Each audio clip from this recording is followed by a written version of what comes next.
Hello, Meghaan OBrien. You're Canadian, I suppose? Yeah. Yes. And I felt like calling you. It is quite long, so I had to write it down. Hello, smoke coming out of the top of the big house, welcoming people to come feast and potlush. Kohilaga. Uh-huh. That's the meaning of that name. So you speak Kohilaga? No, the language is Kwakwala.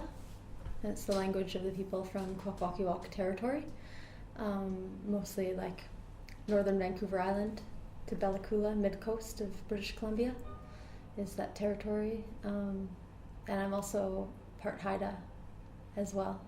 So those are different nations within the traditional territories of what we call British Columbia now. But originally there was boundaries, territories of different peoples who spoke different languages on our northwest coast. So could one call you a native Canadian? You could, yeah.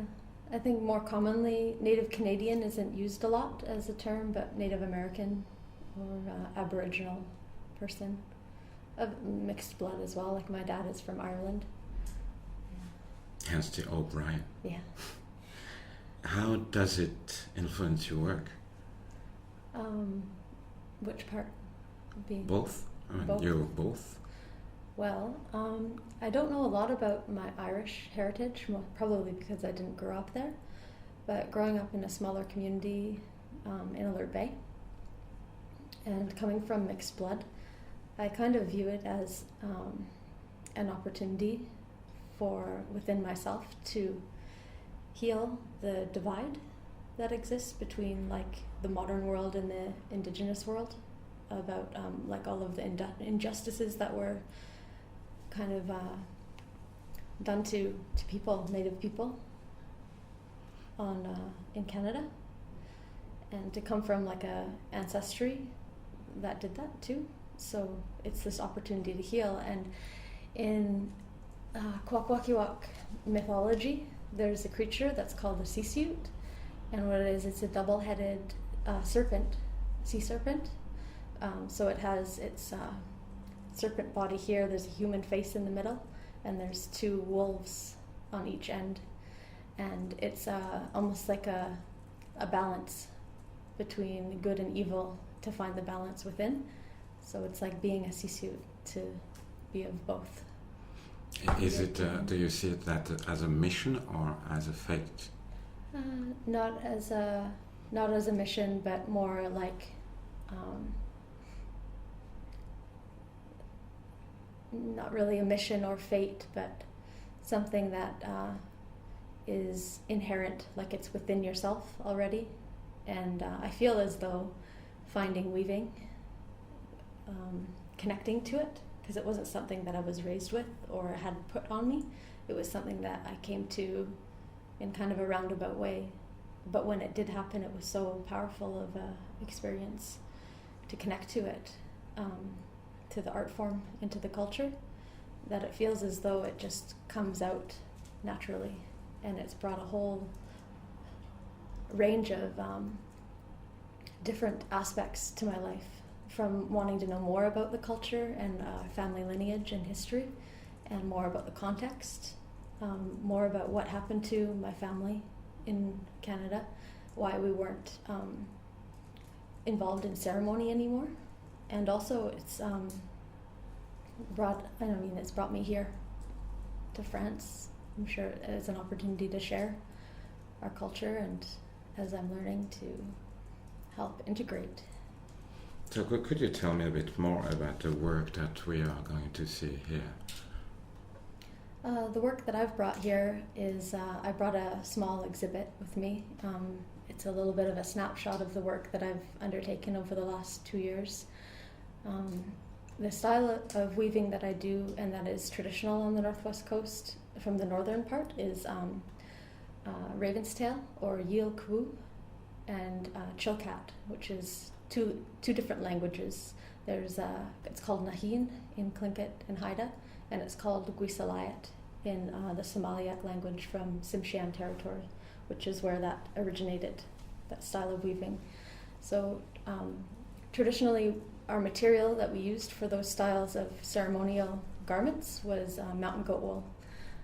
But with the introduction of commercial yarn on the northwest coast, there hasn't been anybody working with mountain goat wool. It's been, as a part of the traditions that died out, was also the hunting of mountain goats. So it's been a really long time since anybody's worked with that fiber or had the opportunity to. So when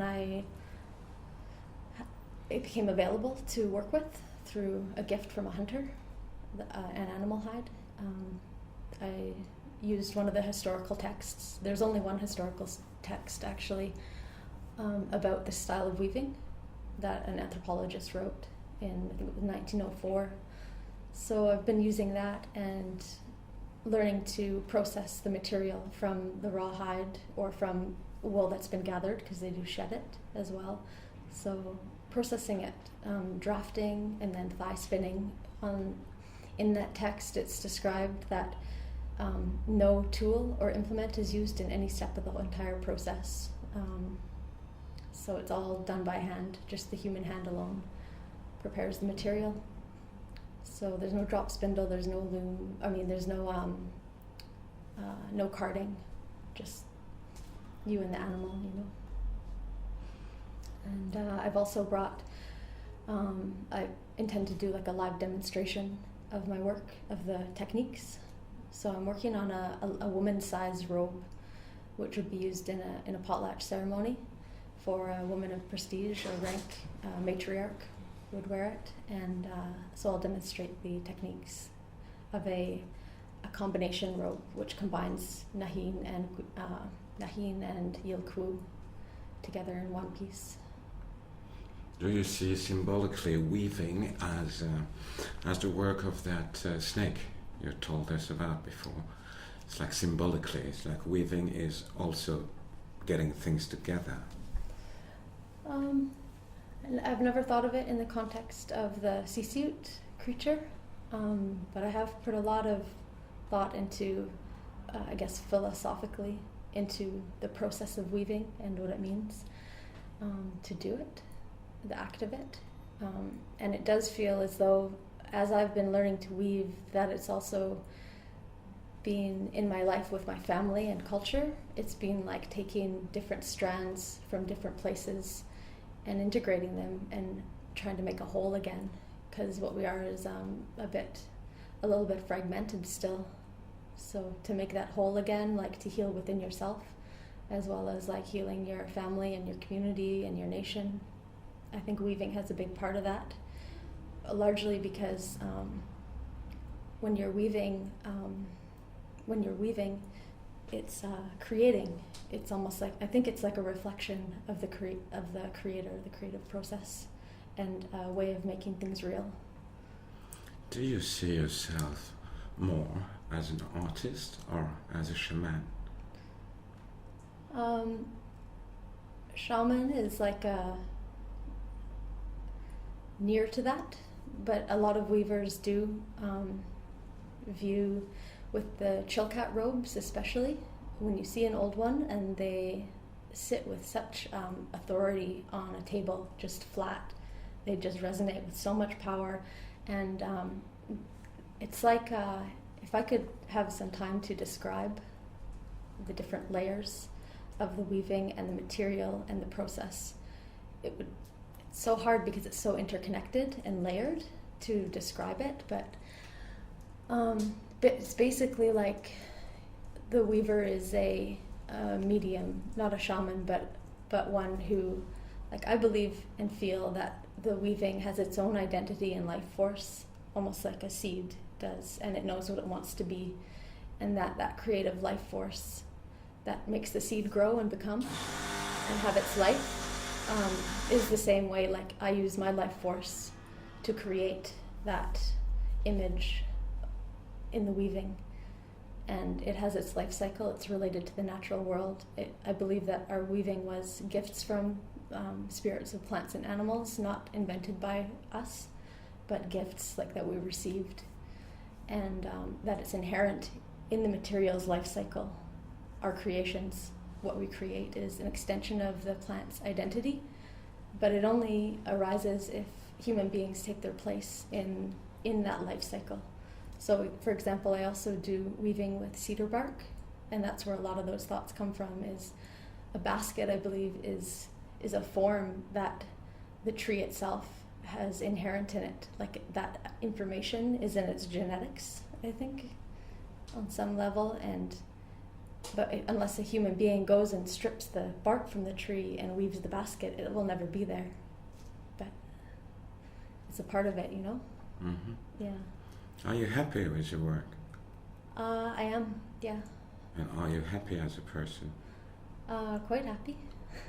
Good. Yeah. Now I'm going to ask you a last question.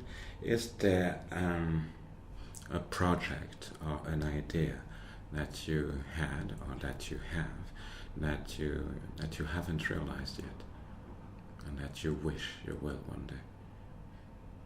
Yeah, I hope to make an entire piece, like a garment out of mountain goat wool that's all been dyed with the traditional dyeing techniques as well. You'll need to find a hunter. Yes. Or to hunt yourself. No, we can also, part of the traditions was the woman would walk the goat trails in the mountains in the spring while they shed. So you could gather it. The mountain goats like to rub their fur on a certain type of shrub. So you can gather it as well. Might take some time. It might, but I have heard, I've met a couple of people who found those spots that are just hikers. Like they don't use the material, but when you do find it, they say you can get large amounts from one area. It's just a long process to figure out where that is, getting to know where the animals live. Thank you for your time. Mm-hmm. It takes time to know where that is. We could talk about happiness or something, like a secret of life. Would you authorize us to use this interview for communication, information, and educational purposes? Yes. Okay, thank you. You're welcome. How do you say thank you in one of those? In Kwakwala, it's Gaelicasla. Gilikasa. Uh-huh. Gilikasa, Meghaan. Yes.